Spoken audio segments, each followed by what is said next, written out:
Friends, तो हम लोग चैप्टर शुरू कर रहे हैं इक्विलिब्रियम। इक्विलिब्रियम केमिस्ट्री का एक बहुत बहुत इम्पोर्टेंट टॉपिक है और इस चैप्टर के अंदर आप लोग बेसिक्स के हिसाब से भी बहुत सारी नई नई चीज़ें सीखोगे।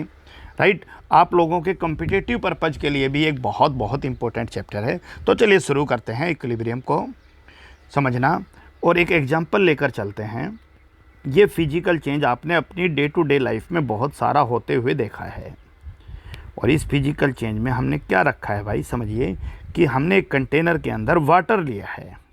राइट, और इस कंटेनर में जो वाटर लिया है, मान लीजिए उस वाटर का टेम्परेचर 25 डिग्री सेल्सियस था, जो रूम टेम्परेचर के बराबर था। फिर हमने इस टेम्परेचर को बढ़ाकर 50 डिग्री सेल्सियस कर दिया। अब जैसे ही आप सबको पता है वाटर का टेम्परेचर बढ़ेगा, वाटर के वेपर्स बनने शुरू हो जाएंगे और वाटर के वेपर्स बनने शुरू हो जाएंगे तो जो फिजिकल चेंज है उसको लिखने के लिए हम लोग इस्तेमाल करेंगे H2O लिक्विड बदल रहा है किसके अंदर, H2O गैस के अंदर। Point is clear, right. और रिएक्शन एक ही डायरेक्शन के अंदर हो रहा है। धीरे धीरे अगर आप इस प्रोसेस को कंटिन्यू रखोगे तो धीरे धीरे पूरा का पूरा जो वाटर है, लिक्विड वाटर, वो गैसेस वाटर के अंदर चेंज हो जाएगा। राइट, अब इस पूरे ही चेंजेस को हल्का सा कंडीशन चेंज करके, और कंडीशन सिर्फ इतना है कि जो कंटेनर आपने पिछले केस में ओपन रखा था उस कंटेनर को अब हम क्लोज कर देते हैं। वाटर लिया है हमने, राइट, और वही आपका रूम टेम्परेचर पर वाटर था और उसका टेम्परेचर हमने बढ़ाकर 50 डिग्री सेल्सियस कर दिया। राइट, जब हम 50 डिग्री सेल्सियस करेंगे तो डेफिनेटली आप सबको पता है कि ये तो 50 तो बहुत ज़्यादा होता है। आप अगर बाहर भी रख दोगे, खुले में भी रख देते हो तो भी पानी का भाप बन जाता है। राइट, वाटर वेपर्स में बदल जाता है। तो यहाँ सीधा सा मतलब है कि आपका जो वाटर है वो वेपर्स में बदलना शुरू होगा। राइट, वेपर्स में बदलना शुरू होगा तो हम इस फिनोमिना को लिख सकते हैं कि H2O लिक्विड यहाँ पर H2O गैस के अंदर बदल रहा है। राइट, अब H2O जो गैसियस फॉर्म में है उसके पार्टिकल वेपर आपस में टकराना शुरू करेंगे और जब वो आपस में एक दूसरे के साथ टकराना शुरू करेंगे तो वो टकराकर दोबारा से आपके लिक्विड वाटर में चेंज होने लग जाएंगे। राइट, ऐसा आप लोग अपने किचन के अंदर भी देख सकते हो कि अगर आपके किचन में किसी भी पर्पज़ के लिए पानी को गर्म किया जा रहा है और उस कंटेनर के ऊपर ढक्कन लगाया गया है तो आप उस ढक्कन को हटा कर देखिए कि उस ढक्कन के ऊपर पानी की बहुत सारी बूंदें आपको मिलेंगी। इसका मतलब ये हुआ कि जो पानी आपके कंटेनर के अंदर बर्तन में मौजूद था वो धीरे धीरे वेपर में बदला, वेपर्स उस ढक्कन के साथ टकराकर दोबारा से लिक्विड वाटर में चेंज हुए। राइट, तो क्योंकि यहाँ प्रोसेस दोनों स्टेप्स में हो रही है, दोनों डायरेक्शन में हो रही है, लिक्विड वाटर वाटर वेपर में बदल रहा है, वाटर वेपर दोबारा से लिक्विड वाटर में बदल रहा है, इसलिए इन दोनों चेंजेस को हम लोग केमिस्ट्री में नाम देंगे। जो बाद वाला चेंज है क्योंकि उसमें रिएक्शन रिवर्स हो रही है, so it is called reversible change. Right, reversible change के अंदर रिएक्टेंट प्रोडक्ट में चेंज होता है और उसी समय प्रोडक्ट रिएक्टेंट के अंदर चेंज हो रहा होता है, जबकि पहला वाला जो चेंज है उसे केमिस्ट्री में इरिवर्सेबल चेंज कहेंगे। इरिवर्सेबल चेंज का मतलब है जहां पर पूरा प्रोसेस एक ही डायरेक्शन में होता है। फर्क समझिए, इरिवर्सेबल चेंज जहां पूरा का पूरा चेंज एक ही डायरेक्शन में हो रहा है, धीरे धीरे रिएक्टेंट खत्म होता जाएगा, प्रोडक्ट बनता जाएगा। और रिवर्सेबल चेंज को हम किस तरीके से कहेंगे, जहां रिएक्टेंट प्रोडक्ट में बदलेगा और प्रोडक्ट आपका रिएक्टेंट के अंदर बदलेगा। आप H2O लिक्विड लेकर चले थे, यही आपके लिए रिएक्टेंट है। राइट, थोड़ी देर में क्या देखा आपने कि H2O लिक्विड H2O के वेपर्स में बदलने लग गया। राइट, और एक अपोजिट चेंज भी शुरू हो गया जहां पर H2O के जो वेपर्स थे वो दोबारा से H2O लिक्विड में बदलना शुरू हो गए। पॉइंट क्लियर है। अब मामला आता है भाई कि अगर ये दोनों एक दूसरे के अंदर चेंज हो रहे हैं तो इनकी स्पीड को लेकर आखिर कौन से की स्पीड फास्ट है और कौन से की स्पीड स्लो है, उसको लेकर बात करते हैं। राइट, चलिए इस पूरी कहानी को और रिवर्सेबल चेंज को एक बार दोबारा समझते हैं।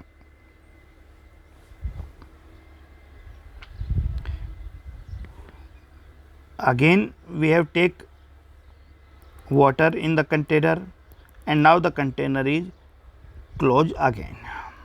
हमने इसको दोबारा क्लोज कर लिया है, राइट। टेम्परेचर इंक्रीज कर दिया, कितना भी इंक्रीज कर दो आप लोग, राइट। और आपका प्रोसेस स्टार्ट हो गया H2O लिक्विड किस में बदलने लग गया, H2O गैस के अंदर, राइट। वाटर के वेपर्स आपके एम्प्टी स्पेस के अंदर इकट्ठा होना शुरू हो गए, ये वाटर के, इन्होंने भी टकराना शुरू कर दिया, राइट। लेकिन इन्होंने टकराना कब शुरू किया, जब इनकी संख्या बढ़ने लगी, राइट। और धीरे धीरे इन्होंने वाटर के अंदर बदलना, लिक्विड वाटर में बदलना शुरू किया। मतलब जब इनकी संख्या नहीं थी तब केवल यही प्रोसेस हो रही थी, राइट। लेकिन जैसे ही थोड़े बहुत वेपर्स बने और उन्होंने टकराना शुरू किया, एक बैकवर्ड प्रोसेस शुरू हुआ, और उस बैकवर्ड प्रोसेस को मैं लिख रहा हूँ H2O गैस किस में बदल रहा है, H2O लिक्विड में। इसका मतलब ये वाला जो प्रोसेस है ये फॉरवर्ड प्रोसेस है, और नीचे वाला जो है वो आपका बैकवर्ड है। और शुरू में बैकवर्ड प्रोसेस बहुत स्लो होता है, क्योंकि शुरू में आपके पास वाटर का वाटर वेपर में बदलने का तो कंडीशन मौजूद था, लेकिन वाटर वेपर्स की संख्या बहुत कम थी, तो वो उतना वाटर लिक्विड में बदल नहीं पा रहे थे। इसका मतलब कि जैसे ही प्रोसेस शुरू करोगे, आफ्टर सम टाइम, थोड़ी सी देर के बाद, राइट, या आप ये लिख सकते हो इनिशियली, शुरुआत में ही फॉरवर्ड रिएक्शन जो है उसकी स्पीड ज़्यादा है, रेट ऑफ फॉरवर्ड रिएक्शन। इसका मतलब रेट ऑफ फॉरवर्ड रिएक्शन का मतलब लिक्विड वाटर का वाटर वेपर में बदलने का स्पीड ज़्यादा है, किससे, rate of backward reaction. Rate of backward reaction का मतलब आपका गैसियस वाटर वेपर्स का लिक्विड वाटर में बदलने के रेट के। पॉइंट क्लियर है? क्यों है ऐसा, ये हमने समझ भी लिया है, क्योंकि शुरू में भाई आपके पास वाटर मौजूद था, वाटर वेपर्स मौजूद नहीं थे। लेकिन जैसे जैसे थोड़ा प्रोसेस कंटिन्यू हुआ, वाटर वेपर्स थोड़े थोड़े बढ़ने लगे। जैसे थोड़ा सा उनकी संख्या ज़्यादा हुई, उन्होंने टकराकर लिक्विड वाटर में बदलना शुरू किया। तो इनिशियली फॉरवर्ड रिएक्शन का रेट बैकवर्ड रिएक्शन के रेट से ज़्यादा है। लेकिन जैसे जैसे वाटर वेपर बढ़ेंगे, वाटर वेपर्स की संख्या बढ़ेगी, तो फिर उनका कोलिजन भी बढ़ेगा और लिक्विड वाटर में बदलने का उनका रेट भी बढ़ेगा, उनका स्पीड भी बढ़ेगा। तो इसका मतलब ये हुआ कि थोड़ी देर बाद एक स्थिति ऐसी आएगी जब रेट ऑफ बैकवर्ड रिएक्शन बराबर हो जाएगी, बढ़ती बढ़ती, किसके, रेट ऑफ फॉरवर्ड रिएक्शन के, रेट ऑफ फॉरवर्ड रिएक्शन के। और उसी कंडीशन को, उसी स्टेट को हमने केमिस्ट्री में नाम दिया है इक्विलिब्रियम। पॉइंट समझिए, इक्विलिब्रियम कब होता है, जब किसी भी प्रोसेस में फॉरवर्ड रिएक्शन का रेट बैकवर्ड रिएक्शन के रेट के बराबर हो जाता है। सरल से शब्दों में आप समझिए। देखिए चैप्टर बहुत बड़ा चैप्टर है, राइट। कम से कम पूरा चैप्टर कवर करेंगे तो 15-20 क्लासेज में कवर होगा, राइट। और चैप्टर जिस पूरे कंटेंट के ऊपर चलेगा उसका नाम इक्विलिब्रियम है। तो चैप्टर तो हम पढ़ते रहेंगे, नई नई चीज़ें भी पढ़ते रहेंगे, राइट। लेकिन आप एक बात समझ लीजिए कि जो हमें सबसे इम्पोर्टेंट ध्यान रखना है वो ये रखना, आखिर इक्विलिब्रियम होता क्या है, राइट। इक्विलिब्रियम को समझना सबसे ज़्यादा ज़रूरी है, इसकी डेफिनेशन, इस टर्म को समझना बहुत ज़्यादा ज़रूरी है कि आखिर है क्या ये चीज़, राइट।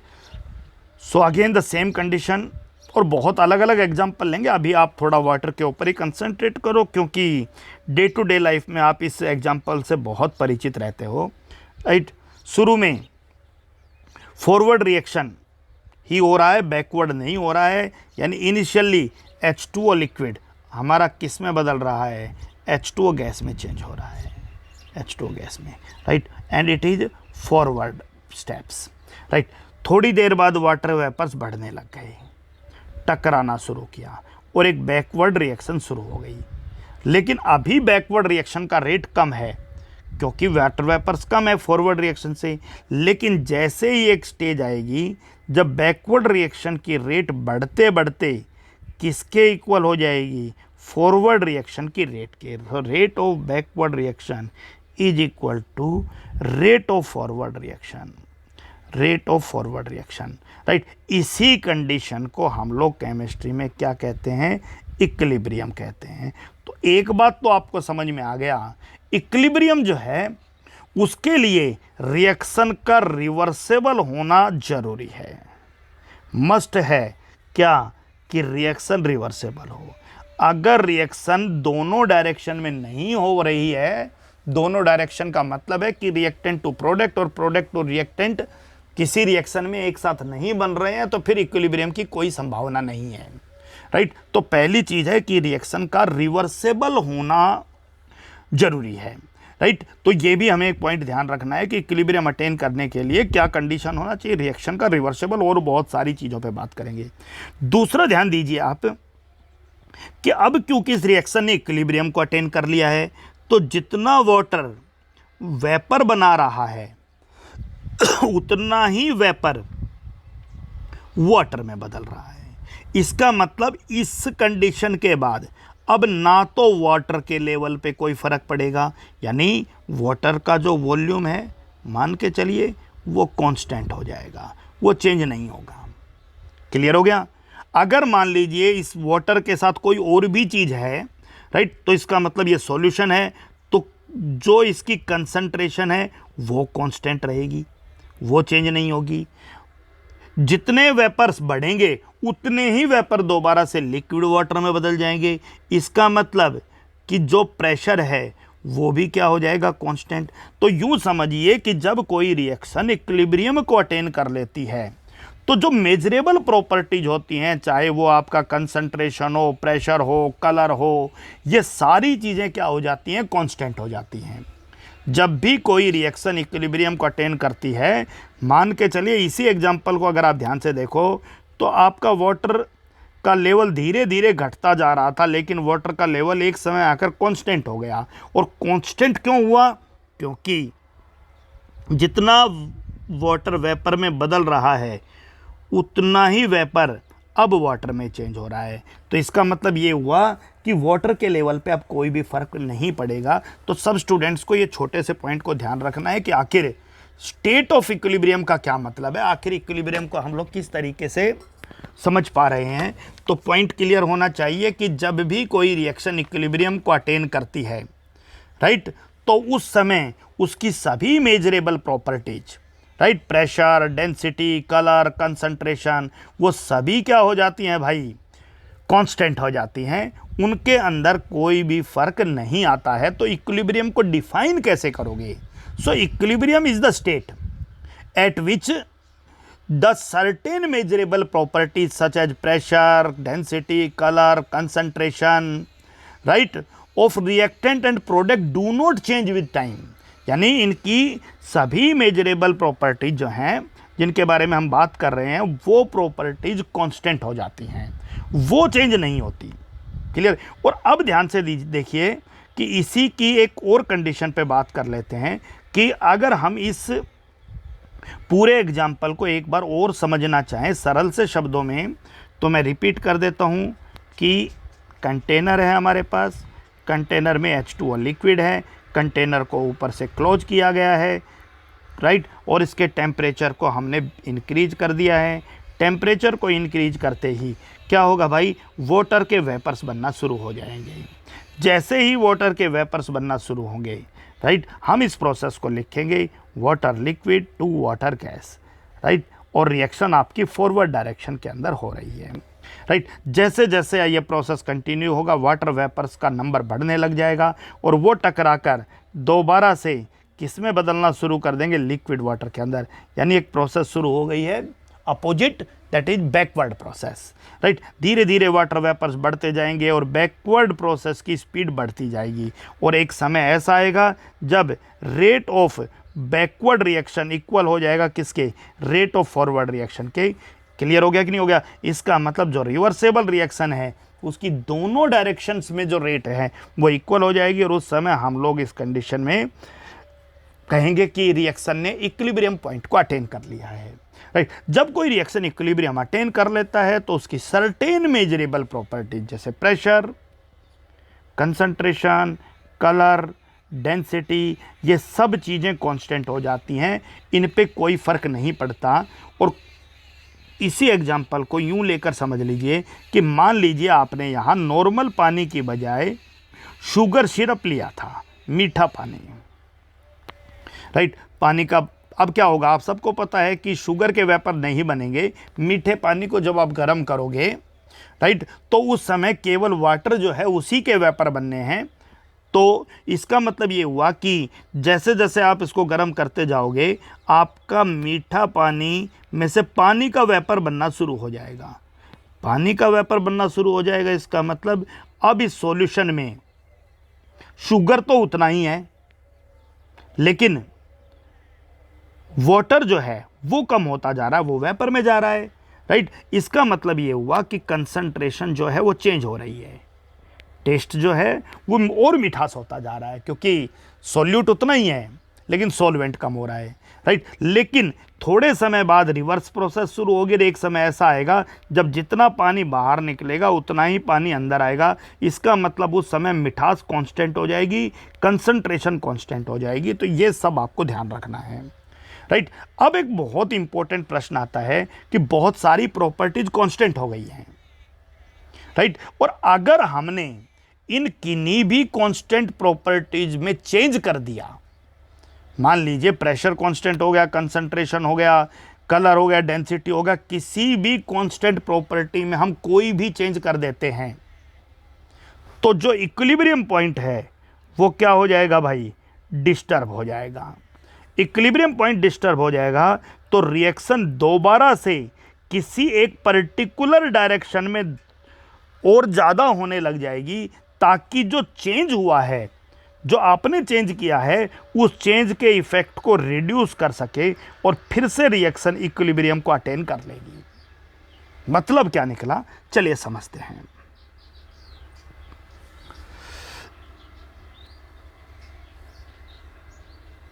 ये देखिए कंटेनर,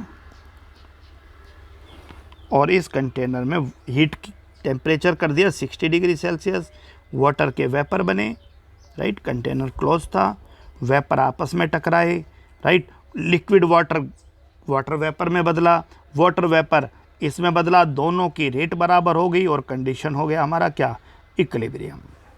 क्लियर। अब मान लीजिए आपने यहाँ निडल के सहारे, जैसा प्रेशर कुकर में करते, थोड़ा सा वेपर बाहर निकाल दिया।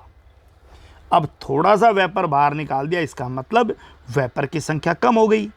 वेपर की संख्या कम होते ही रिएक्शन फिर से फॉरवर्ड डायरेक्शन में ज़्यादा होने लग जाएगी। यानी जिस रिएक्शन ने इक्विलिब्रियम को अटेन किया था, थोड़ा सा उसका प्रेशर कम करते ही, गैस का प्रेशर कम करते ही इक्विलिब्रियम डिस्टर्ब हो गया। रिएक्शन दोबारा से एक पर्टिकुलर डायरेक्शन में ज़्यादा होने लग गई, लेकिन फिर से वेपर बढ़ेंगे, और फिर से वेपर बढ़ेंगे तो वेपर दोबारा से वाटर में बदलने लग जाएंगे, और फिर फॉरवर्ड रिएक्शन और बैकवर्ड रिएक्शन दोबारा से बराबर हो जाएंगी, और रिएक्शन फिर से अपने एक नए इक्विलिब्रियम पॉइंट को अटेन कर लेगी। इसका सीधा सा मतलब ये हुआ कि अगर कोई रिएक्शन इक्विलिब्रियम पर है और उसमें जो भी उसकी कांस्टेंट टर्म्स हैं उनमें से किसी में भी आपने चेंज कर दिया, तो इक्विलिब्रियम डिस्टर्ब हो जाएगा।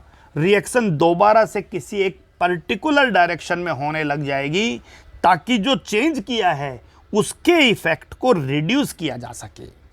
और इस पॉइंट को अब मैं दो सेक्शन में चैप्टर को बांट देता हूं।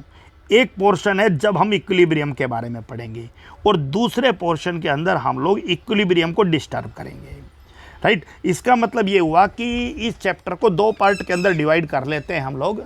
जो इसका इक्विलिब्रियम का फर्स्ट पार्ट है चैप्टर का, उसमें हम इक्विलिब्रियम शुरुआत में पढ़ेंगे, और फिर हम दूसरे पॉइंट के अंदर इक्विलिब्रियम को डिस्टर्ब करना पड़ेंगे। और दोनों ही बहुत बहुत असेंशियल टॉपिक है, क्योंकि पहली बात तो हमें इक्विलिब्रियम ही समझ में आना चाहिए, राइट। उसके बाद इक्विलिब्रियम को डिस्टर्ब करना, राइट। तो अब आप यूँ समझिए कि डिफाइन कैसे कर पा रहे हैं कि जब भी कोई रिएक्शन इक्विलिब्रियम को अटेन करता है, उस समय उसके बैकवर्ड रिएक्शन की rate of backward reaction equal हो जाती है किसके, रेट ऑफ फॉरवर्ड रिएक्शन के। बैकवर्ड रिएक्शन की रेट इक्वल हो जाती है किसके, फॉरवर्ड रिएक्शन की रेट के पहला पॉइंट क्लियर होना चाहिए, राइट। दूसरी समय यानी ये सब कंडीशन क्या है, इक्विलिब्रियम की कंडीशन है। दूसरी कंडीशन इक्विलिब्रियम पर सर्टेन मेजरेबल प्रॉपर्टी जो हैं, राइट, सर्टेन मेजरेबल प्रॉपर्टीज, उनमें कॉन्स्टेंसी आ जाती है, कांस्टेंट हो जाती हैं, जैसे कंसंट्रेशन कांस्टेंट हो जाता है, प्रेशर कांस्टेंट हो जाता है, कलर कांस्टेंट हो जाता है, और हम लोग इनके बहुत सारे एग्जाम्पल्स को वन बाय वन समझने की कोशिश करेंगे, राइट। दूसरा, इक्विलिब्रियम अटेन होने के लिए शर्त यह है कि रिएक्शन जो है, प्रोसेस जो है, वो आपकी रिवर्सेबल होना चाहिए। अगर वो रिवर्सेबल नहीं होगी तो इक्विलिब्रियम अटेन नहीं होगा। और दूसरी चीज़, आपका सिस्टम जो है वो क्लोज्ड होना चाहिए। बड़ा इंपॉर्टेंट पॉइंट है। आपको जी इसमें क्या इंपॉर्टेंट है, सिस्टम क्लोज्ड होना चाहिए, ये तो हम समझ में आए थे कि अगर कंटेनर को नहीं ढकोगे, राइट, तो क्या होगा भाई, कंटेनर को अगर आप लोग कवर नहीं करोगे तो फिर क्या होगा कि सारा वाटर धीरे धीरे वेपर में बदल जाएगा, राइट। लेकिन सुनिए भाई, फोकस कीजिए, मैंने नहीं कहा आपको कंटेनर क्लोज होना चाहिए, मैंने कहा सिस्टम क्लोज होना चाहिए। थर्मोडायनेमिक्स अगर आपने पढ़ा है तो आपने क्लोज्ड सिस्टम को डिफाइन किया होगा कि क्लोज्ड सिस्टम वो सिस्टम है जहां सिस्टम और सराउंडिंग के बीच में मैटर का एक्सचेंज नहीं होता है।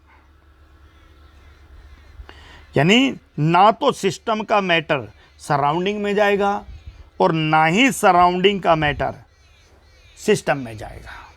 इसका मतलब ओपन सिस्टम और क्लोज्ड सिस्टम और आइसोलेटेड सिस्टम, इन तीन चीज़ों के बारे में पढ़ा है। लेकिन मैं यहाँ पर दो शब्दों में डिफरेंस क्लियर कर देता हूँ, क्लोज्ड कंटेनर और क्लोज्ड सिस्टम।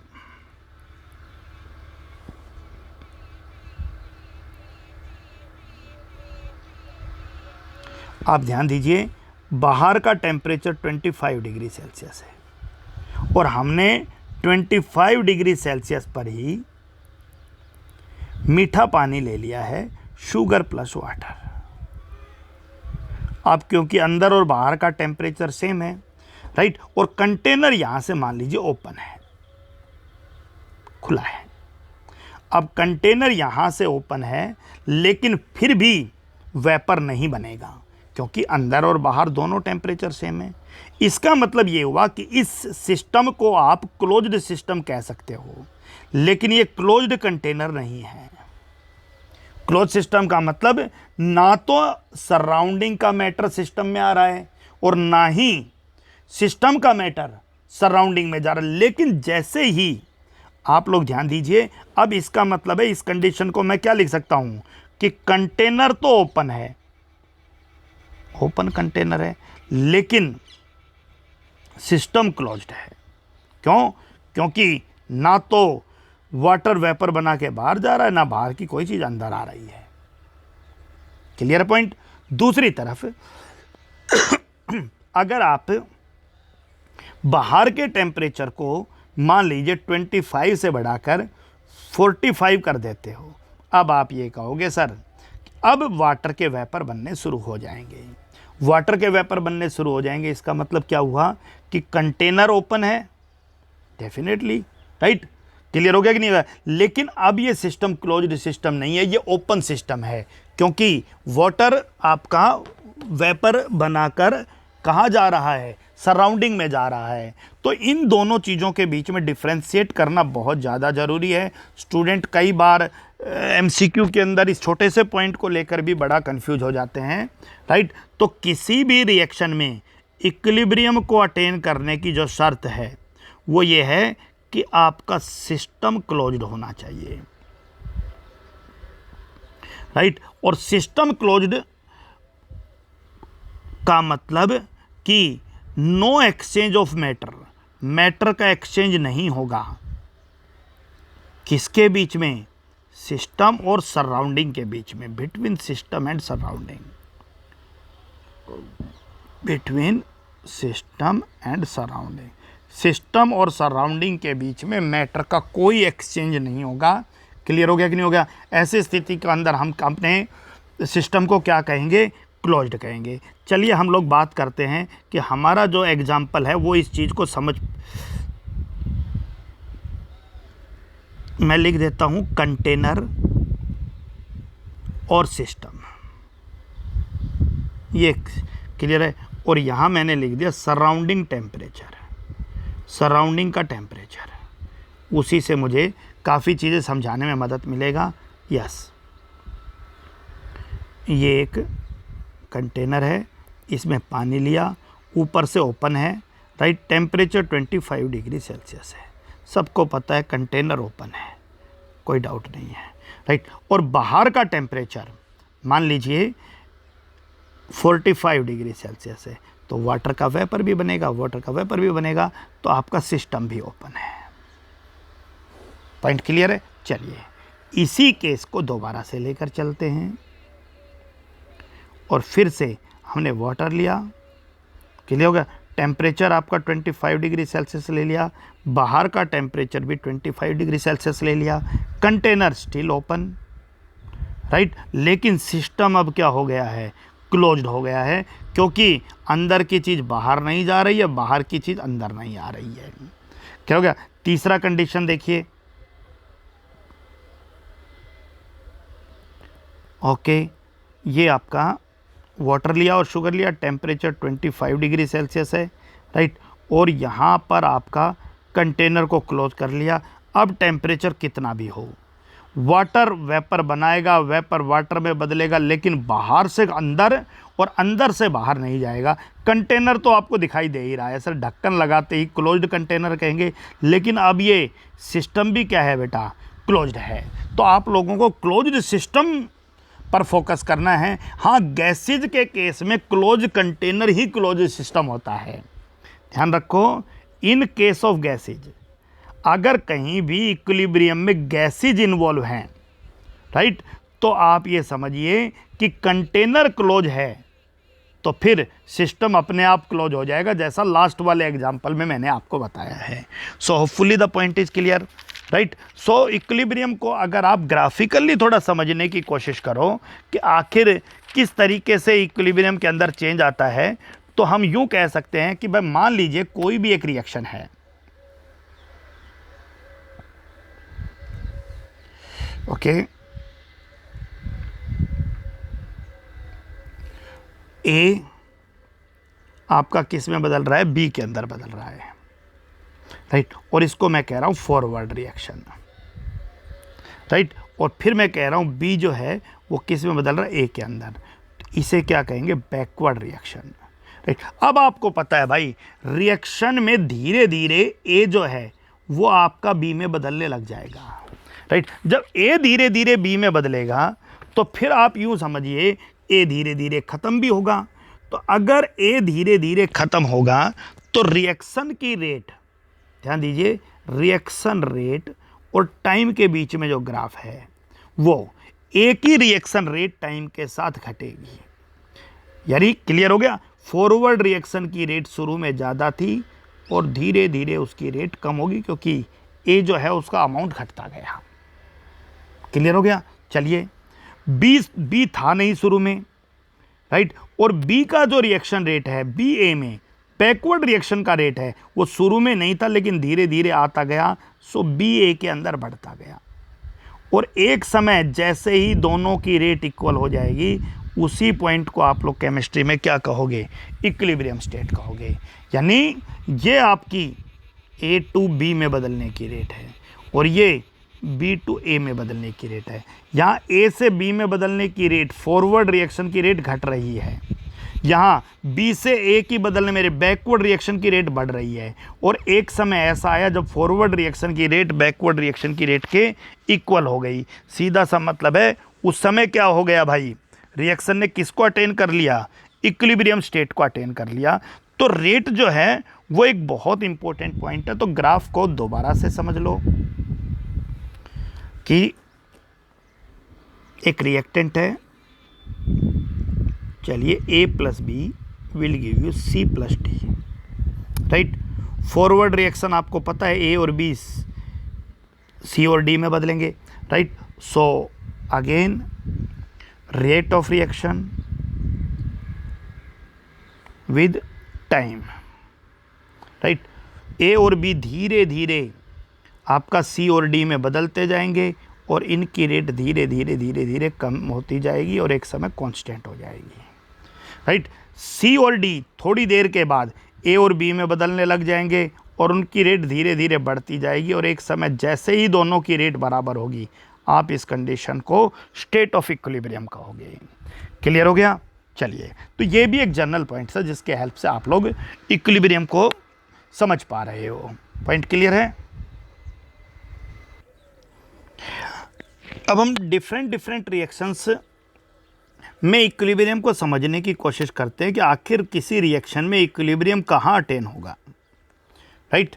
समझिए ध्यान से, मान लीजिए कि आपने वाटर लिया और शुगर लिया, वाटर प्लस शुगर, और आपने इस पूरे प्रोसेस को 50 डिग्री सेल्सियस पर रखा। थोड़ी देर बाद क्या होगा भाई कि इस लेवल से और इस लेवल तक वाटर जो है वो वेपर में बदल जाएगा और फिर वेपर वाटर में बदल देगा।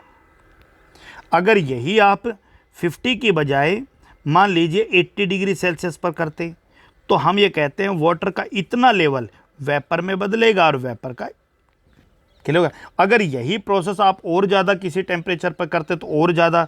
इसका मतलब ये हुआ कि रिएक्शंस जो हैं वो डिफरेंट इंटरवल्स के ऊपर इक्विलिब्रियम को अटेन करती हैं। कुछ रिएक्शन ऐसी होती हैं जहां पर रिएक्शन शुरू होने के कुछ देर बाद ही इक्विलिब्रियम पॉइंट को अटेन कर लेती हैं, क्योंकि इक्विलिब्रियम का मतलब ये नहीं है कि जितना रिएक्टेंट प्रोडक्ट में बदले उतना ही प्रोडक्ट रिएक्टेंट में बदले। आप समझिए दोबारा से इक्विलिब्रियम में, फिर बड़ी सरलता से इस सब लाइन को कह रहा हूं, इस लाइन से कंफ्यूज मत होना। रिएक्ट का मतलब ये नहीं है कि जितना रिएक्टेंट है उतना ही आपके पास प्रोडक्ट बचे, जितना रिएक्टेंट है उतना ही प्रोडक्ट बचे। इक्विलिब्रियम का मतलब ये नहीं है। इक्विलिब्रियम रिएक्शन शुरू होते ही अटेन हो सकता है, क्योंकि इक्विलिब्रियम का मतलब है कि जिस रेट से रिएक्टेंट प्रोडक्ट में बदल रहा है उसी रेट से प्रोडक्ट रिएक्टेंट में बदले। तो बहुत सारी रिएक्शंस ऐसी होती हैं जो शुरू होते ही इक्विलिब्रियम को अटेन कर लेती है, यानी वहां पर रिएक्टेंट बहुत लार्ज क्वांटिटी में है, प्रोडक्ट बहुत स्मॉल क्वांटिटी में है, still the reaction attain equilibrium, क्योंकि उस समय ऐसी स्थिति आ गई होगी कि रिएक्टेंट के प्रोडक्ट में बदलने का रेट प्रोडक्ट के रिएक्टेंट में बदलने के रेट के इक्वल हो जाए। ऐसी भी बहुत सारी केमिकल रिएक्शन होंगी जहां पर रिएक्शन होती गई और तब जाकर वो कंडीशन अटेन हुई, यानी ज़्यादातर रिएक्टेंट प्रोडक्ट में बदल गया और तब जाकर वो कंडीशन आई कि रिएक्टेंट का प्रोडक्ट में बदलने का रेट और प्रोडक्ट का रिएक्टेंट में बदलने का रेट इक्वल हुआ। क्लियर हुआ? तीसरा, बहुत सारी ऐसी रिएक्शंस भी होती हैं जहां रिएक्टेंट और प्रोडक्ट दोनों आपके मौजूद होते हैं और दोनों ही एक दूसरे के अंदर बदलने की रेट इक्वल हो जाती है। तो ऐसी बहुत सारी रिएक्शंस हैं जहां रिएक्शन शुरू होते ही इक्विलिब्रियम को अटेन कर लेती है। ऐसी भी बहुत सारी रिएक्शन है जहां पर रिएक्शन लगभग कंप्लीट होने वाली है तब इक्विलिब्रियम को अटेन करती है, और बहुत सारी रिएक्शन ऐसी है जहां पर रिएक्शन दोनों का कंसंट्रेशन कंपेरेबल हो, काफी मात्रा में बचा हुआ हो, तब इक्विलिब्रियम को अटेन करती है। सो केमिकल इक्विलिब्रियम में be classified into 3 groups depending upon the extent of reaction. Reaction के होने के एक्सटेंट के आधार पे इक्विलिब्रियम को 3 ग्रुप में बांट दिया। Number 1, the reaction which proceed nearly to completion, right, यानी जो लगभग पूरी होने वाली है। ओनली नेग्लेजिबल रिएक्टेंट लेफ्ट, यानी ये कंडीशन क्लियर हो गया, नेग्लेजिबल रिएक्टेंट लेफ्ट है, लगभग रिएक्शन पूरी होने वाली है, तब जाकर उसने इक्विलिब्रियम को अटेन किया। क्लियर? नंबर दूसरा पॉइंट कि रिएक्शन जहां पर only small amount of product is formed, जहाँ पर बहुत थोड़ा सा प्रोडक्ट बना, इसका मतलब रिएक्शन अभी शुरू ही हुई थी, most of the reactant unchanged है इक्विलिब्रियम स्टेट पर, तब जाकर इक्विलिब्रियम अटेन हुई।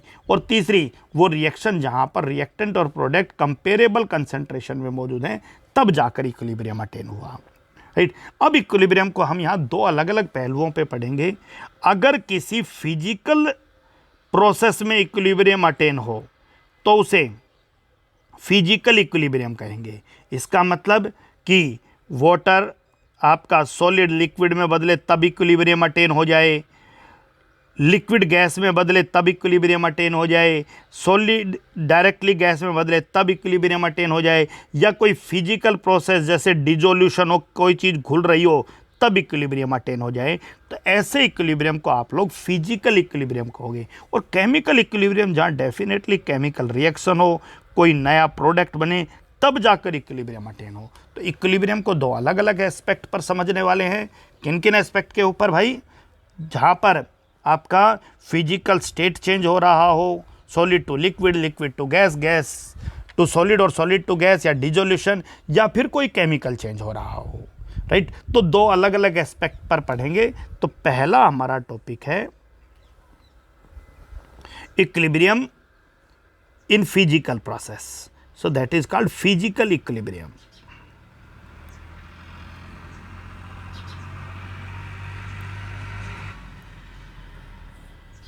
That is called physical equilibrium point.